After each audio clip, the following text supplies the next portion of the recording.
Hello दोस्तों, नमस्कार। आइए स्टार्ट करते हैं 4 अप्रैल की क्लास गोइंग बियॉन्ड कस्टम्स। आज के एडिटोरियल का टाइटल है और ये एडिटोरियल कल वाले न्यूज़पेपर में आपको मिलेगा। ठीक है, गोइंग बियॉन्ड कस्टम्स। पहले जान लो कि इस टाइटल का मतलब क्या है।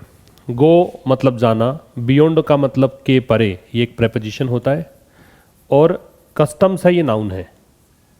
कस्टम्स वैसे तो एक कस्टम जो वर्ड होता है ना, वो रीति रिवाज को बोलते हैं। कस्टम जो शब्द होता है इसका मतलब होगा रीति रिवाज, और जो कस्टम्स शब्द है ये जो है इसका मतलब है कर, टैक्स। ठीक है, सीमा शुल्क इनको बोलते हैं। तो लिख सकते हैं आप, कस्टम रीति रिवाज होगा, जो ट्रेडिशन होती है उसको बोलते हैं। और कस्टम्स जो है इसका मतलब होता है सीमा शुल्क। ठीक है, अब ये गोइंग बियॉन्ड कस्टम्स का मतलब क्या है कि अब सोचा जा रहा है किसके परे। बियॉन्ड का मतलब होता है के परे, कस्टम्स इस टैक्स के परे। सीमा शुल्क माफ करने की बात है, सीमा शुल्क को हटाकर चीजों को सस्ती करने की बात है, तो कस्टम्स के परे ये इसका मतलब है। गो मतलब जाना, तो इस मतलब जाने की बात है इससे परे। ठीक है, या सरकार है वो इसके परे सोच रही है। फॉर द स्टेट, अब देखो क्या कहना चाहता है। फॉर द स्टेट, राज्य के लिए। स्टेट का मतलब सरकार भी होता है। जब आप पॉलिटिकल साइंस पढ़ते हो तो वहां पर आपको स्टेट का मतलब सरकार भी मिल सकता है। तो सरकार के लिए, राज्य हो या सरकार हो। There can be no rest, कोई भी आराम नहीं हो सकता। Vigil should be constant, constant का मतलब लगातार बना रहना चाहिए। विजिल का मतलब क्या है वो लिख लो। विजिल का मतलब होता है वॉचफुलनेस, वॉचफुलनेस, सतर्कता बोल दीजिए। ठीक है, वेकफुलनेस भी कह सकते हो, वेकफुलनेस, अलर्टनेस कह दो। ठीक है, तो सतर्कता होनी चाहिए, और कैसे, कांस्टेंट, लगातार। सरकार को सोना नहीं है, सरकार जागी रहनी चाहिए।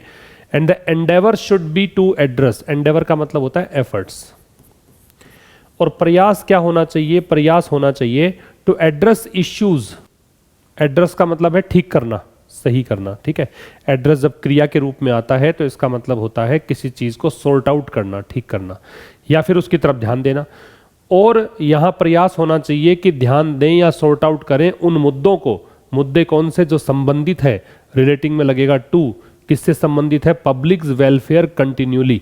पब्लिक वेलफेयर का मतलब हो गया जन कल्याण के विषयों से, और कंटिन्यूली का मतलब लगातार। ठीक है, बगैर रुके कह सकते हो, लगातार कह सकते हो। समझना फिर से,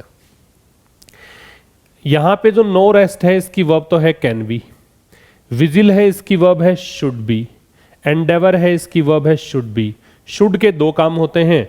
शुड एक मॉडल के रूप में तब आ सकता है जब या तो ये बताए सजेशन या एडवाइस। एक तो ये पता ही होगा आपको, सजेशन या एडवाइस के लिए, सलाह या सुझाव के लिए शुड आता है। दूसरा जो शुड का प्रयोग हो सकता है वो होता है किसके लिए, स्ट्रॉन्ग पॉसिबिलिटी के लिए। जहां आपने मस्ट सुना हुआ होगा वहां पे शुड भी लगाया जा सकता है। तो यहां जो फिलहाल के लिए आ रहा है वो चाहिए के अर्थ में आ रहा है, करना पड़ेगा ऐसे अर्थ में नहीं आ रहा है। तो इसको यूं मान के चलो कि ये क्या है, स्ट्रॉन्ग पॉसिबिलिटी ना होके सजेशन है, सलाह है। ठीक है, अब फॉर द स्टेट में फॉर प्रेपोजिशन है, द डिटरमिनर है, और ये नाउन है। प्रेपोजिशन का ऑब्जेक्ट है स्टेट। सरकार के लिए देयर से जब स्टार्ट होता है, अब ये स्टार्ट ही मानो, ये तो एक फ्रेज हो गई, इससे स्टार्ट मानो, तो देयर से स्टार्ट होता तो इन्वर्जन आता है। इन्वर्जन का मतलब क्रिया अपने कर्ता से पहले, ये कर्ता ये क्रिया। नो डिटरमिनर होता है, ये पता ही होगा आपको, नो है वो होता है डिटरमिनर, और जो नॉट है वो होता है एडवर्ब। इन दोनों में ये डिफरेंस है। नो डिटरमिनर है और नॉट है वो एडवर्ब है। मतलब नो नाउन के पहले आ सकता है, नाउन के पहले नोट नहीं आएगा। नोट को चाहिए कि हेल्पिंग वर्ब। ठीक है, तो यहां तक की बात हो गई। विजिल का हमने देख ही लिया। तो सरकार के लिए कोई भी आराम नहीं हो सकता, सरकार को हमेशा जागा रहना चाहिए। प्रयास होना चाहिए ऐसे मुद्दों को सॉर्ट आउट करने का जो मुद्दे संबंधित हो जन कल्याणकारी योजनाओं से। कंटिन्यूली मतलब लगातार ये चीज होनी चाहिए। ठीक है, आगे देखिए, अ क्लासिक एक्सपोजिशन। क्लासिक क्या है, क्लासिक का मतलब एक तो हो सकता है आउटस्टैंडिंग, जो यहाँ पे मीनिंग मिलेगा ना आपको, ये आउटस्टैंडिंग का मीनिंग है, शानदार। वैसे क्लासिक और भी मीनिंग देता है, लेकिन फिलहाल के लिए इसको ऐसे समझ लो। वैसे क्लासिक का मतलब क्या होता बता दूं, क्लासिक देता है मीनिंग पैराडाइम का। क्लासिक जो मीनिंग देता है वो पैराडाइम का देता है। पैराडाइम सुना होगा आपने। सबसे पहले तो ये समझ लेना कि इसको पढ़ना क्या है, पैराडिग्म नहीं पढ़ना है, पैराडाइम पढ़ना है। जी का यहाँ पे उच्चारण जो है वो ग नहीं होता है, पैराडाइम है। एग्जाम्पलर कह सकते हो, मतलब सर्वश्रेष्ठ उदाहरण जो है, किसी चीज का एक मॉडल एग्जाम्पल है, उसको बोलते हैं क्या, क्लासिक या फिर पैराडाइम। यहां जो मतलब है वो शानदार। एक्सपोजिशन जो वर्ड है इसका मतलब है यहाँ पे, यहां लिख देता हूं हटा के इसको, एक्सपोजिशन का मतलब है वो है एक्सप्लेनेशन, व्याख्या। और एक्सप्लेनेशन की स्पेलिंग याद कर लेना, एक्सप्लेन और एक्सप्लेनेशन की स्पेलिंग में अंतर है। एक्सप्लेन की स्पेलिंग में बीच में आई आता है, EXPLAIN, है ना। यहाँ पे आई नहीं आता और सीधा एन ले लेते हैं, तो ये दोनों के स्पेलिंग में अंतर है। तो क्लासिक एक्सपोजिशन जो है मतलब इसका एक शानदार उदाहरण है। अब समझो ए डिटर्मिनर है, क्लासिक एडजेक्टिव है, एक्सपोजिशन नाउन है, और जिन वर्ड्स के एंड में TION आता है वो जनरली क्या होते हैं, नाउन ही होते हैं, तो ये नाउन है। तो एक शानदार इसकी व्याख्या, मतलब जो आपने ऊपर डिस्कस किया है कि सरकार को ऐसे ऐसे करना चाहिए, उसकी बात कर रहे हैं कि जो सिद्धांत बताया है लेखक ने, इस सिद्धांत की एक शानदार सा व्याख्या क्या हो सकती है। दिस प्रिंसिपल, यह सिद्धांत, इज, अभी व्याख्या की वर्ब है वो इज है, वो ये है कि द सेंटर्स अनाउंसमेंट, केंद्र सरकार की घोषणा, प्रोवाइडिंग फुल एग्जेम्पशन, जिसमें कहा गया है कि हम प्रदान करेंगे, पूरी तरीके से छूट देंगे। एग्जेम्पशन का मतलब छूट होता है।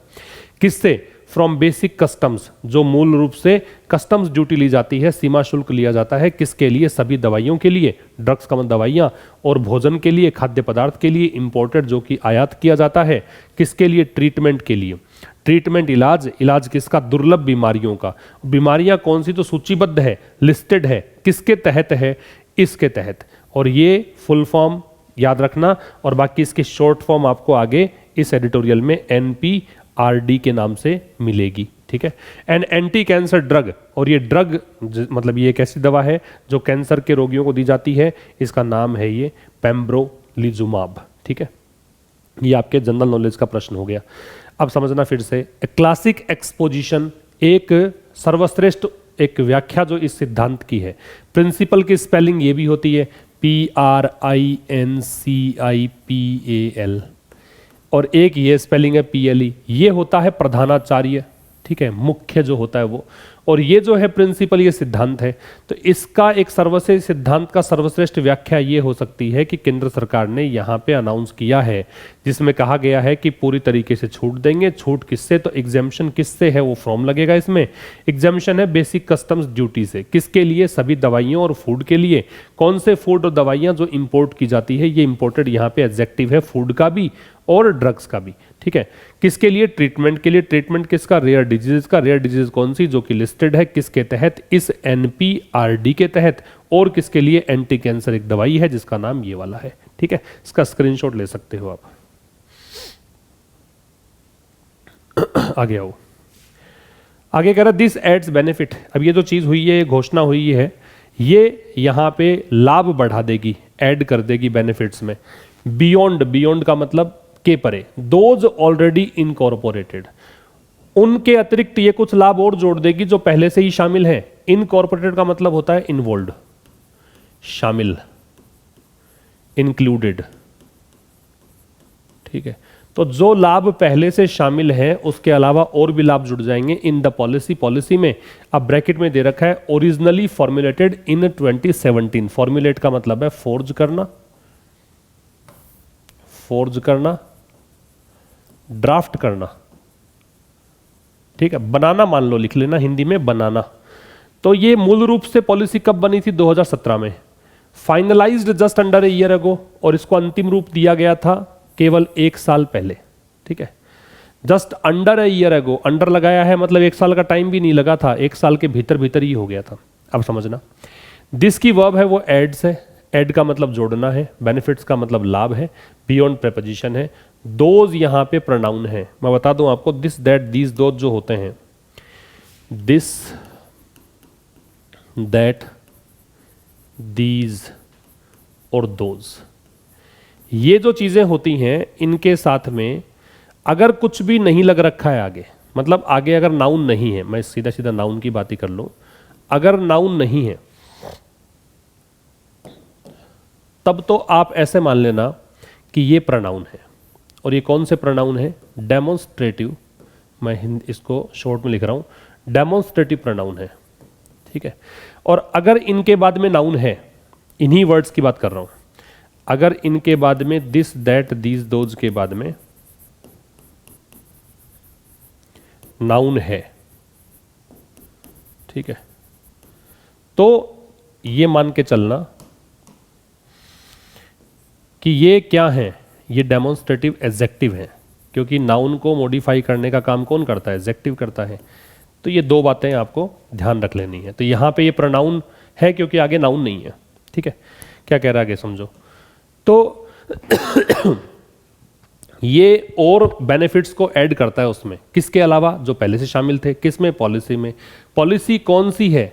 ये दे लगा रखा है पॉलिसी, ये पॉलिसी वही है जो जिसकी हम बात कर रहे हैं पहले से। ये होमोफोरिक रेफरेंस कहलाता है, जब पहले से कोई चीज़ दे रखी होती है, पहले से हम डिस्कशन कर चुके होते हैं और वो चीज़ अगर आपके सामने आ रही है बार बार में, तो वो डेफिनेट है, तो इससे हम दे का प्रयोग इस तरह से करते हैं। अच्छा, हम बता दूं जिस तरीके से हम पढ़ते हैं, इससे पढ़ने से ग्रामर इस स्तर के इंप्रूवमेंट आपका आएगा कि किसी बुक की आवश्यकता नहीं पड़ेगी।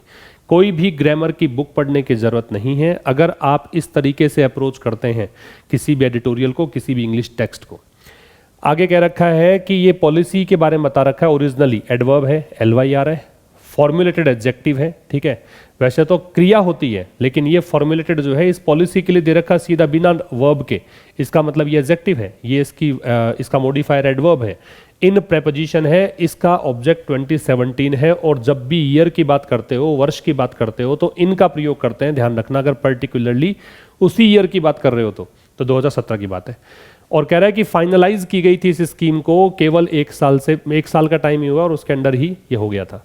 अच्छा, एगो जब करते हो बात तो इसका मतलब पास्ट इंडेफिनिट की बात करता है, ये ध्यान रखेंगे आप। In order to avail this exemption, in order to का मतलब होता है ऐसा करने के लिए। इसको आप एक तो लिख सकते हो so as to, in order to को आप सो एज टू लिख सकते हो, या तो दूसरा एक तरीका है इसको लिख दो फॉर, इसको लिख दो फॉर, ऐसा करने के लिए, है ना, ज्यादा समझ में आ जाएगा आपको। तो अवेल करना, वैसे फॉर पढ़ना है, फॉर लिखा हुआ ही होगा तो यहाँ पे अवेलिंग आता क्योंकि प्रेपोजिशन के बाद में ING आता, लेकिन इसका मतलब बताया मैंने आपको। अवेल का मतलब होता है लाभ उठाना, टेक बेनिफिट, टेक बेनिफिट। वैसे आपके परीक्षा में जब प्रश्न आता है अवेल का तो सीधा सीधा बता दूं कि इसके बाद रिफ्लेक्सिव आता है और ओ भी आता है। अवेल के बाद दो चीजें ध्यान रखनी है आपको, एक तो आता है इसके बाद में रिफ्लेक्सिव प्रोनाउन, रिफ्लेक्सिव का मतलब जो सेल्फ या सेल्व्स लग के आता है वो प्रोनाउन, और साथ में एक लगता है ओ। अब यहाँ तो खैर हमने ज़्यादा सोचेंगे नहीं इस बारे में क्योंकि हम लोग अखबार पढ़ रहे हैं। बाकी आपके परीक्षा में आ जाए तो याद रखना कि अवेल अकेला नहीं आएगा, इसके बाद में रिफ्लेक्सिव प्रोनाउन आएगा और ओ आएगा। तो in order to avail this exemption, तो इस छूट का लाभ उठाने के लिए, कौन सी छूट? जो कस्टम्स ड्यूटी में छूट है वो बात कर रहा है। अच्छा, दिस यहाँ पे क्या है मैं आपसे पूछूं तो ये यहाँ पे बन जाएगा एडजेक्टिव, क्योंकि आगे एग्जेम्पशन नाउन है, TION दे रखा है, तो ये डेमोन्स्ट्रेटिव एडजेक्टिव है। द इंडिविजुअल इंपोर्टर, तो इसके लिए क्या होगा कि कोई भी इंपोर्टर है, कोई भी जो आयात करने वाला है, इंडिविजुअल मतलब अकेला, मस्ट प्रोड्यूस, मस्ट किसके लिए आता है? स्ट्रॉन्ग पॉसिबिलिटी के लिए आता है। तो उस इंडिविजुअल इंपोर्टर को जरूर से जरूर प्रोड्यूस करना पड़ेगा, क्या? एक सर्टिफिकेट, मतलब इसको सर्टिफिकेट लाना पड़ेगा, एक प्रमाण पत्र चाहिए। प्रमाण पत्र देगा कौन? जो भी स्पेसिफाइड अथॉरिटीज हैं। स्पेसिफाइड का मतलब निर्धारित कर रखी हैं कि हाँ इसके लिए अधिकारी ये हैं, सर्टिफिकेट ये बांटेंगे। स्पेसिफाइड होता निर्धारित, है ना, या स्टेटेड कह दो जिसके बारे में कहा गया है कि हाँ ये आपके अधिकारी रहेंगे, तो उन अथॉरिटीज से आपको सर्टिफिकेट लाना पड़ेगा। तो ये है इस योजना का या इस छूट का लाभ उठाने का तरीका, ठीक है। काम की बातें क्या थी? इंडिविजुअल इंपोर्टर है, इसकी वर्ब है मस्ट प्रोड्यूस, मस्ट मॉडल है, प्रोड्यूस इसकी बेस फॉर्म है। अ सर्टिफिकेट में डिटरमिनर है, सर्टिफिकेट नाउन है, फ्रॉम प्रेपोजिशन है, ये एडजेक्टिव है, ये इसका ऑब्जेक्ट है प्रेपोजिशन का। और ईडी लगकर हमेशा वर्ब ही लगेगी ऐसा नहीं है, एडजेक्टिव भी आता है, नाउन के पहले है तो उसको एडजेक्टिव ही मानना चाहिए। आगे देखिए, medicine generally attract basic customs duty. अब कह रहा है कि दवाइयाँ जो होती हैं सामान्य केस में अट्रैक्ट करती हैं। अट्रैक्ट का मतलब आकर्षित करना, बेसिक मतलब मूल रूप से, कस्टम्स ड्यूटी मतलब सीमा शुल्क, और सीमा शुल्क कितना लगता है? 10%। सीधा सीधा समझाऊं इसको तो ये मान लो कि दवाइयों पर सामान्य केस में 10% सीमा शुल्क लगता है। While some categories of life saving drugs vaccines get concessions और एग्जम्पशंस, जबकि कुछ कैटेगरीज जो है लाइफ सेविंग ड्रग्स की, लाइफ सेविंग ड्रग्स का मतलब हो गया जीवन बचाने वाली दवाइयाँ, तो जबकि कुछ जो कैटेगरीज है लाइफ सेविंग ड्रग्स या वैक्सीन्स मान लो, इंजेक्शन मान लो, गेट कंसेशन, उसमें छूट मिलती है। अब कंसेशन या एग्जाम्पशन एक ही बात है, दोनों का मतलब छूट है, इसलिए इसने और लगा दिया, और का मतलब या होता है ऑल्टरनेटिव कंजंक्शन होता है। फिर समझना मेडिसिन की वर्ब है वो अट्रैक्ट है, सम कैटेगरीज की वर्ब है वो है गेट, ठीक है। और यहाँ पे जो वाइल है ये कंजंक्शन होता है और विरोधाभासी बातों को जोड़ने के लिए काम आता है, ठीक है। तो यहाँ कहा है कि 10% लगता है और यहाँ कह रहा है छूट मिलती है, इसका मतलब विरोधाभासी है, तो वाइल का प्रयोग कर दिया। और क्या काम की बात है यहाँ पे? काम की बात ये है कि जनरली आ रहा है, और जनरली एक ऐसा एडवर्बियल है जिसके होने पर या तो प्रेजेंट इंडेफिनिट लगाते हैं या पास्ट इंडेफिनिट, तो यहाँ प्रेजेंट इंडेफिनिट का प्रयोग दे रखा है। आगे कह रहा है exemptions have already been provided, ये छूट जो है पहले से ही प्रोवाइड कर दी गई थी टू स्पेसिफाइड ड्रग्स, किसके लिए? कुछ निश्चित कुछ विशेष ड्रग्स थे उनके लिए, और ये किसके ट्रीटमेंट के लिए थे? तो ये थे इलाज इसके लिए। अब इसको आप चाहे पढ़ो या ना पढ़ो, आपको बीमारी का नाम पता है तो ठीक है, वरना कोई बात नहीं। Spinal muscular atrophy and Duchenne muscular dystrophy, ये इनके नाम हैं, तो ये नाम ही रहने दो, इसका कोई हिंदी अर्थ नहीं लेके आना अपने को, ठीक है। ये मुझे कैसे पता लगा नाम है? क्योंकि ये कैपिटल लेटर में दे रखा है, SMADMD, ये सब कैपिटल लेटर्स हैं इसलिए नाम है ये, ठीक है। अब एग्जाम्पशंस की वर्ब क्या हुई? हैव बीन प्रोवाइडेड, और ये बन गया पैसिव क्योंकि बीन के साथ में थर्ड फॉर्म दे रखी है। ऑलरेडी है, ऑलरेडी एक एडवर्बियल होता है जिसके आने पर प्रेजेंट परफेक्ट लगाते हैं, ऑलरेडी जहां पे होता है वहां प्रेजेंट परफेक्ट है। और ये पैसिव है क्योंकि इसका डूअर तो इधर है नहीं। पैसिव और एक्टिव का सीधा सीधा जोगाड़ बता दूं आपको कि अगर किसी मैन वर्ब के पहले उसका काम करने वाला उसका डूअर होता है तो वो एक्टिव होता है, नहीं होता है तो पैसिव। तो प्रोवाइड किसने किया, प्रदान किसने किया, इससे पहले आके देखो, कहीं पर भी आपको प्रोवाइड करने वाला व्यक्ति नजर नहीं आएगा। इसका मतलब ये क्या है? ये पैसिव का स्ट्रक्चर है, और पैसिव है तो इसलिए इसने हैज और हैव का पैसिव बीन लगा के बनता है, तो बीन लगा के पैसिव बना दिया, ठीक है। इसका स्क्रीनशॉट ले सकते हैं आप। आगे आइए, आगे कह रहा है रेयर डिजीजेज आज ए ग्रुप ऑफ डिजीजेज, ये दुर्लभ बीमारियां कौन सी होती हैं? आर, ये इसकी वर्ब है। एक ग्रुप, ये एक ऐसा समूह होता है बीमारियों का, दैट यहाँ पे इन बीमारियों के लिए है, ये बीमारियों के लिए आ रहा है अकर, जो कि घटित होती हैं इनफ्रिक्वेंटली, मतलब बहुत कम बार, मतलब इनका बार बार में नहीं आती बीमारियां, ये बहुत कम आती हैं इन द कम्युनिटी, किसी भी समुदाय में। एंड और as such patients are disadvantage, ऐसे जो रोगी हैं, कैसे? जो इन बीमारियों से प्रताड़ित हैं, आर डिसएडवांटेज्ड, वो रोगी डिसएडवांटेज्ड हैं, या वो कि लाभ की स्थिति में नहीं है, या फिर कहें कि वो कहें कि भी उनको इसका फायदा नहीं मिल पाता है। किसका? क्यों नहीं मिल पाता? By the lack of volumes, volume का मतलब मात्रा होता है। अब चूंकि रोगी कम होते हैं इसके, तो फिर मात्रा भी कम चाहिए होती है दवाई की, और जब किसी चीज़ की मात्रा कम चाहिए होती है तो जो मैन्युफैक्चरर होते हैं वो उसको प्रोड्यूस करना नहीं चाहता, क्योंकि उसको आमदनी नहीं होती उससे, तो इस कारण से उनको नुकसान पहुंचता है। तो वो पेशेंट्स जो हैं डिसएडवांटेज हैं, किस कारण से? कमी होती है मात्रा की, मात्रा दैट यूजुअली स्पर। अब ये मात्रा ही ऐसी चीज़ होती है, वॉल्यूम्स के लिए आ रहा है दैट, यूजुअली सामान्यतया स्पर है वो एनकरेज करने को बोलते हैं। तो मात्रा ही वो चीज़ होती है जो एनकरेज करती है फार्माकोलॉजिकल कंपनीज को, ये वो कंपनीज है जो दवाइयाँ बनाती हैं।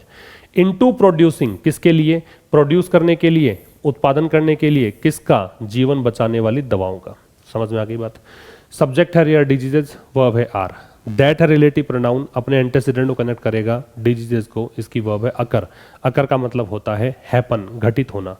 सच पेशेंट्स, सच के बाद में हमेशा ही याद रखो कि या तो इसके बाद में आएगी नाउन प्लूरल, और अगर सिंगुलर काउंटेबल आ गई मान लो, तो उससे पहले आएगा ए या एन, ये निश्चित है। मैं बात कर रहा हूं उनकी जो काउंटेबल नाउन हो, ठीक है। ऐसे जो पेशेंट्स हैं, इसकी वर्ब हो गई आर डिसएडवांटेज्ड। डिसएडवांटेज किससे हो रहे हैं? एजेंट दे रखा है ये वाला। दैट रिलेटिव प्रोनाउन है, एंटेसिडेंट वॉल्यूम्स। एंटेसिडेंट का मतलब पहले वाला शब्द, इसको रिलेट कर रहा है। यूजुअली है वो प्रेजेंट सिंपल के लिए आता है या पास्ट सिंपल के लिए आता है, चूंकि पास्ट की कोई बात नहीं कर रहे तो प्रेजेंट सिंपल आ रहा है इस पर। वॉल्यूम्स प्लूरल है, इसलिए स्पर वर्ब की फर्स्ट फॉर्म प्लूरल है। अगर वॉल्यूम सिंगुलर होता तो यहाँ पे स्पर्स होता, एस जुड़ता। फार्माकोलॉजिकल कंपनीज है ये, दवाई बनाने कंपनी, और इस पर किसके लिए किया है, एनकरेज किसके लिए किया है, तो इसको ऐसे करने के लिए, चूंकि इनटू प्रेपोजिशन है तो आगे आईएनजी आ रहा है, प्रेपोजिशन में आईएनजी लगता है, ठीक है, और ये दवाएं प्रोड्यूस करने के लिए। While some of this diseases do not have any described treatment. अब वाइल कंजंक्शन है, वाइल का काम वही है, दो अलग अलग क्लोजेस को जोड़ना। क्लोज का मतलब बताया हुआ है मैंने, ऐसा पार्ट सेंटेंस का जिसके दो हिस्से होते हैं, दो हिस्सों में मतलब दो मान लो, तीन मान लो, चार मान लो, डिपेंड करेगा कितने सब्जेक्ट कितनी वर्ब है। तो यहाँ से यहाँ तक तो एक क्लोज है यहाँ पे, और फिर दूसरा क्लोज आगे चलेगा। तो while some of these diseases, यद्यपि इनमें से कुछ जो बीमारियां हैं, do not have any described treatment, उनका कोई भी ऐसा ट्रीटमेंट या ऐसा इलाज नहीं जिसका कोई वर्णन कर रखा है या समझा रखा है कि हाँ ये बीमारियां, इसका इलाज यही होगा, है ना। उनकी कोई डिस्क्राइब ट्रीटमेंट मेथोडोलॉजी नहीं है, कोई तरीका नहीं है, ठीक है।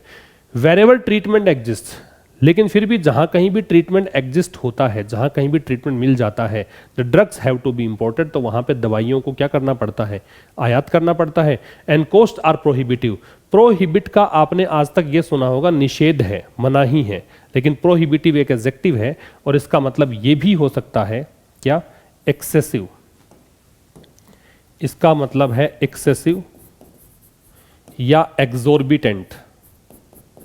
एक्सोर्बिटेंट या एक्सेसिव दोनों का मतलब होता है अत्यधिक, बहुत ज़्यादा। मैं हिंदी में लिख देता हूँ इसको, अत्यधिक या बहुत ज़्यादा, ठीक है, ये मतलब भी होता है।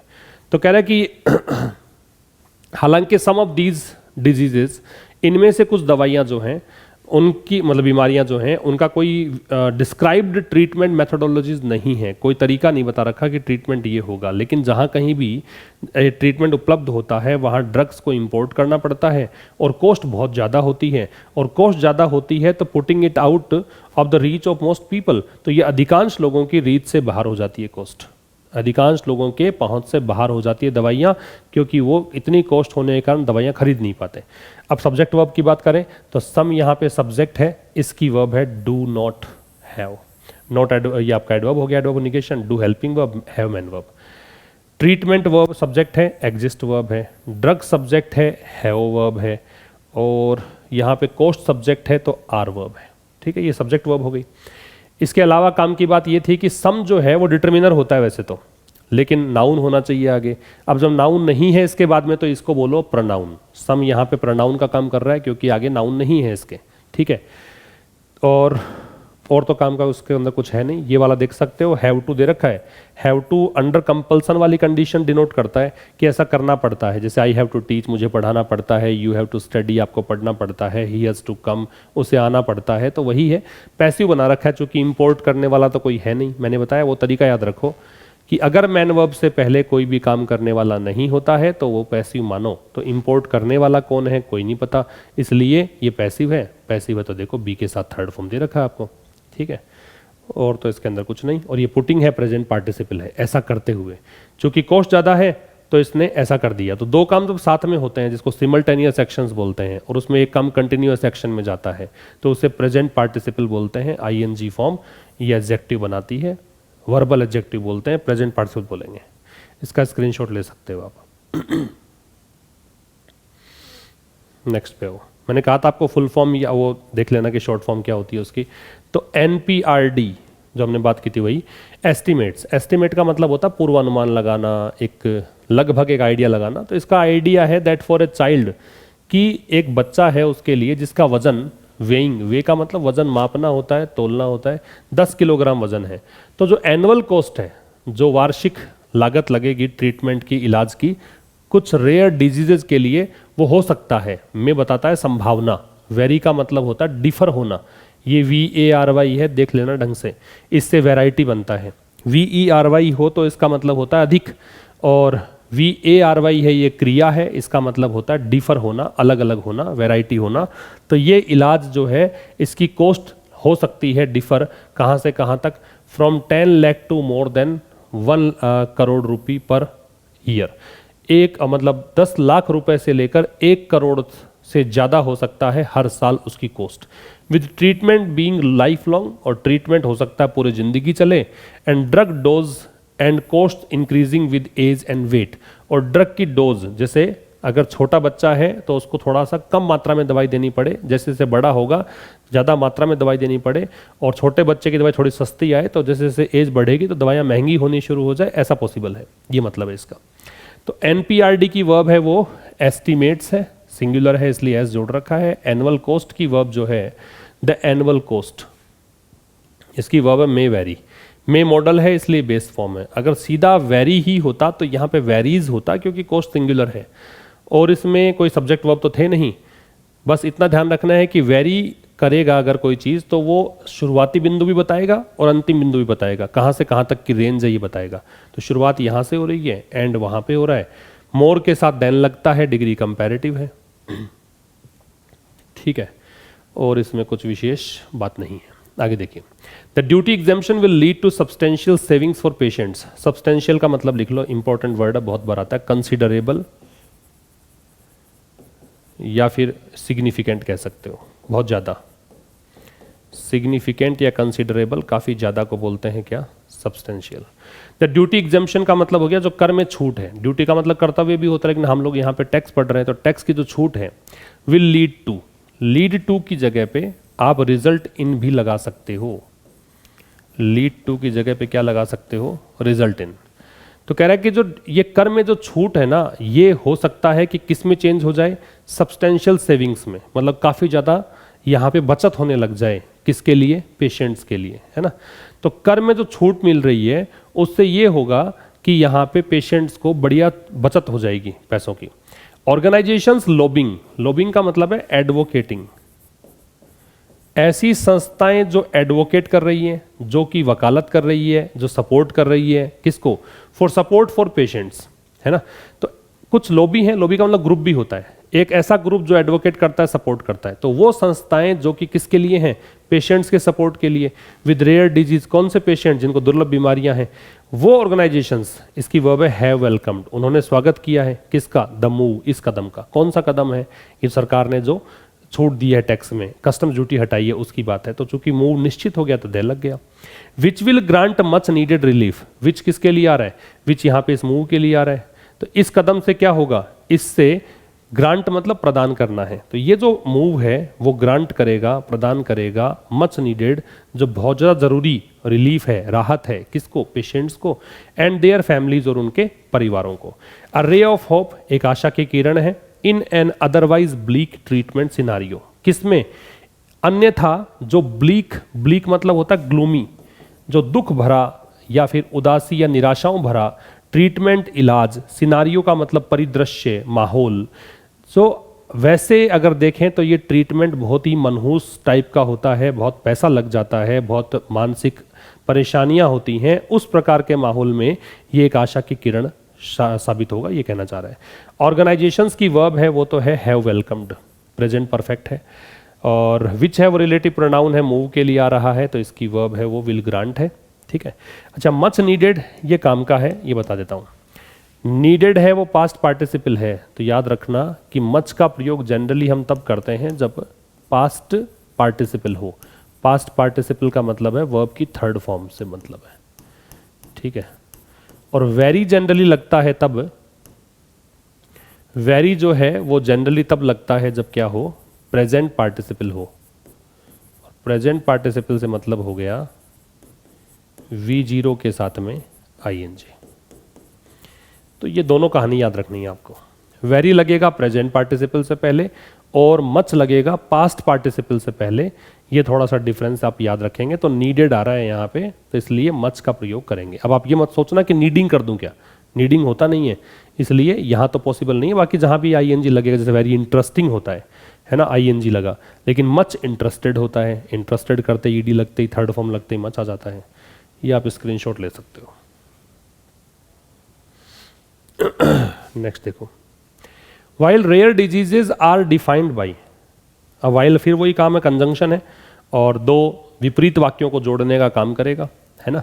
तो यद्यपि जो दुर्लभ बीमारियां हैं उनको परिभाषित किया जाता है बाय देयर इनफ्रीक्वेंट अकरेंस। किसके द्वारा परिभाषित करेंगे, इनफ्रीक्वेंट अकरेंस। इनफ्रीक्वेंट का मतलब क्या होता है, जो बार बार नहीं होती हैं, जो कम होती हैं, अकरेंस का मतलब घटित होने की प्रोसेस है, इन द पॉपुलेशन मतलब जनसंख्या में।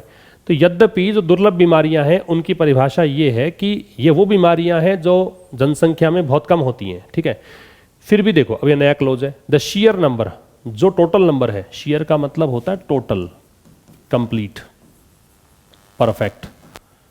तो टोटल नंबर जो है डिजीज का, बीमारियों का, अब कह रहा है एस्टिमेटेड, ये है लगभग, अबाउट, अप्रोक्सीमेटली कितना है, 7 से 8 हज़ार कंडीशंस मिलती हैं, और इन 7 से 8 हज़ार में 450 ऐसे होंगे, 450 of them have been reported from hospitals in India, उनकी रिपोर्ट मिली है भारत के हॉस्पिटल से।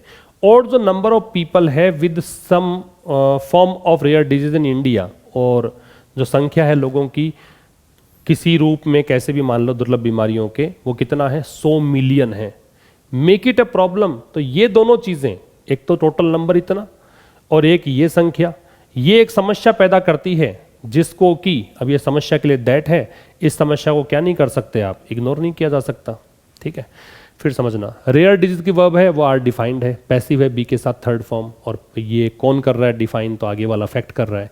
शेयर नंबर की वर्ब है, शेयर नंबर अकेले की वर्ब तो नहीं है, शेयर नंबर और द नंबर, इन दोनों को जोड़ के वर्ब बन रही है यहाँ पे मेक, वर्ब की फर्स्ट फॉर्म, क्योंकि प्लूरल है, प्लूरल इसलिए है कि 2 हो गए सब्जेक्ट, ठीक है।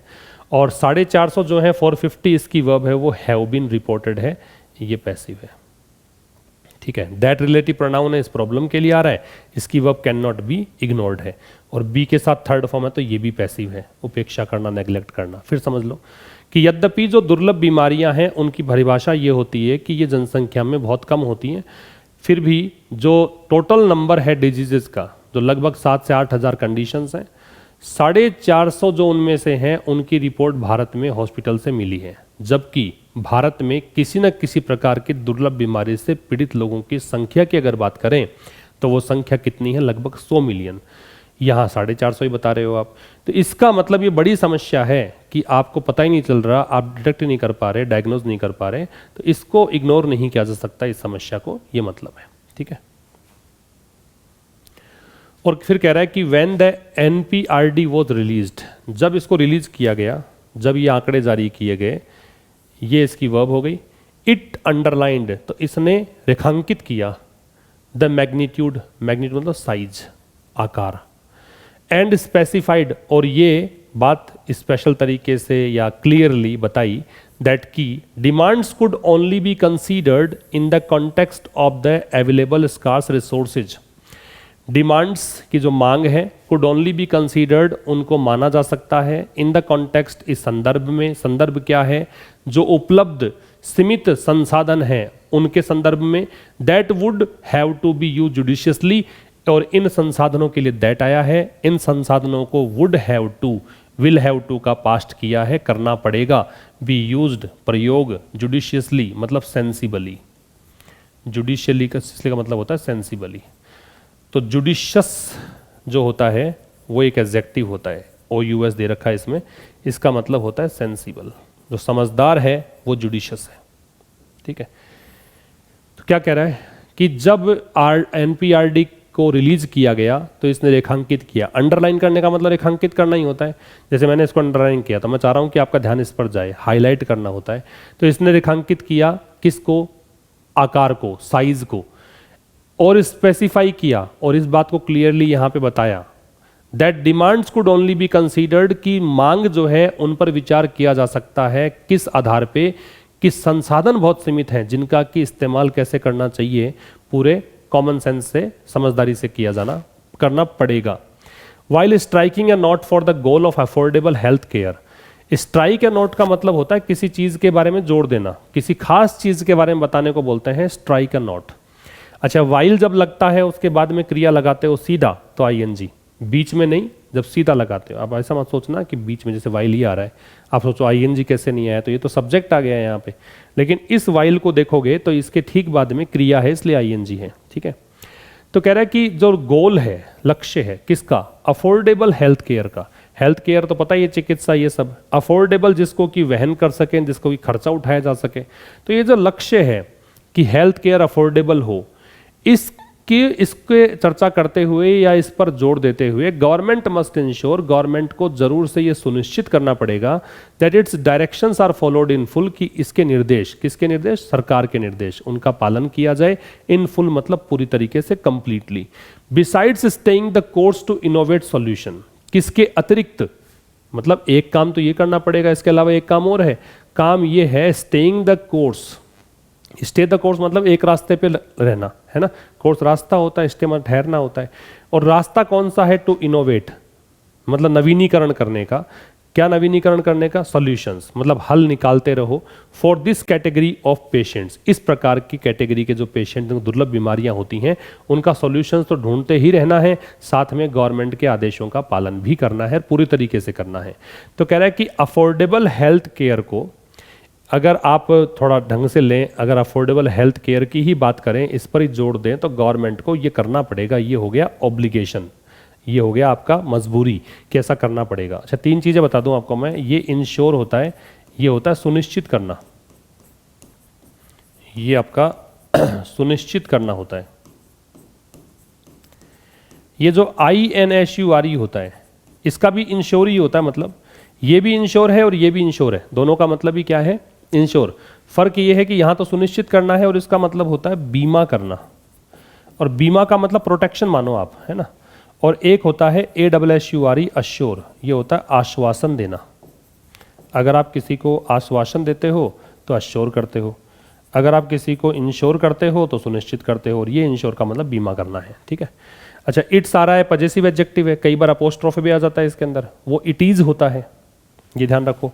ये जो इट्स है इसका मतलब होता है इट इज, और ये जो इट्स है ये है पजेसिव एडजेक्टिव, इसके ठीक बाद में नाउन लगता है, ये ध्यान रखना है, ठीक है।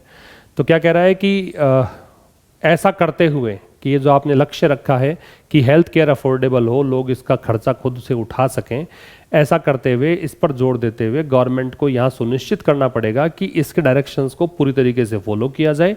किसके अलावा एक काम तो ये करना ही पड़ेगा कि आप इस कैटेगरी के पेशेंट्स के लिए सॉल्यूशंस को इनोवेट करते रहो, लेकिन साथ साथ में गवर्नमेंट के निर्देशों का पालन भी पूरे तरीके से करो। ये था आज के इस एडिटोरियल में। अब मुलाकात होगी कल ठीक शाम 5 बजे, तब तक के लिए नमस्कार, थैंक यू वेरी मच।